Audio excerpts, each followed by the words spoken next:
And that's what Elijah challenged the people of God to do, was to make a decision, either serve God or don't.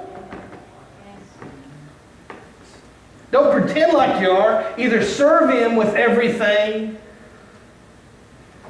or serve Baal. Amen. Either go all the way for God or go all the way for the devil. Hallelujah. Remember, Jesus said, I wish you were hot or cold, but because you're neither hot or cold, but are lukewarm, I'll spew you out of my mouth. And again, it reminds me of a youth group that once had t-shirts that I love. I wish they'd make them. I'd probably buy one. Where it says, lukewarm Christians make me want to puke.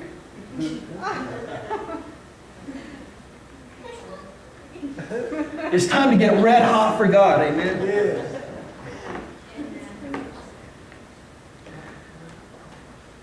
And it's time to get serious and be willing as Elijah to stand up in this world of compromise and say, I'm going to pray for rain to come. Why? Because God said it. Wow.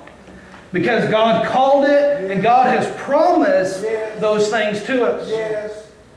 The promise is this, that is, in the last days, He will pour out His Spirit upon all flesh. Yeah. And He's literally saying He'll pour out His Spirit upon everybody. But I even like the idea that all flesh, we need some Spirit poured out on our flesh too. Amen. Because we're dead without Him. Can you hear the calling of God in your heart this morning?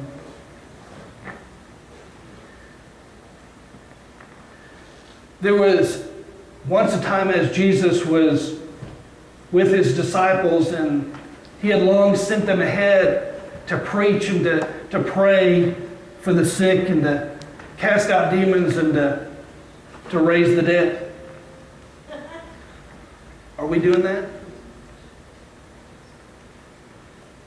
Those disciples were. Are we His disciples? And so He called them to do that, and they began to do that, but yet there was a man who had a son that the disciples couldn't cast the devil out. They were confronted with a mountain that they couldn't get over, a mountain that they couldn't remove. They were confronted with their failure, their AI, if you will. Yet, then Jesus healed that man, cast out the devil. So this doesn't come out except through fasting and prayer. And yet, they still were confronted with the fact that they had failed and wasn't able to heal this man. Can you relate to that here this morning? Where it seems as if you want to see changes in your life, and yet you see a failure. You see an AI failure. Yet, these disciples still heard the calling. Heard the calling that they needed to cast out demons and heal the sick and raise the dead. And despite the fact that we may see even a powerlessness in our life and in the church, the calling is still alive. Yes. Amen. It doesn't change. Despite the fact that there may be a mountain in front of us of impossibility, constant reminder of our powerlessness and our weakness that we can't change, it doesn't change the fact that God is still calling us to a life of victory, Yes. a life of no compromise, a life with Him, a life with abundance of rain. See, despite the fact you haven't seen rain doesn't mean that the calling is not there and the sound is not there for the abundance of rain. The disciples were confronted by their failure, but they were confronted also by their weakness, their inability to do those things. And yet they heard the calling. They heard the calling that they were not just disciples, but were apostles of God. And it was to them that was left to build the church. Yet they took that calling.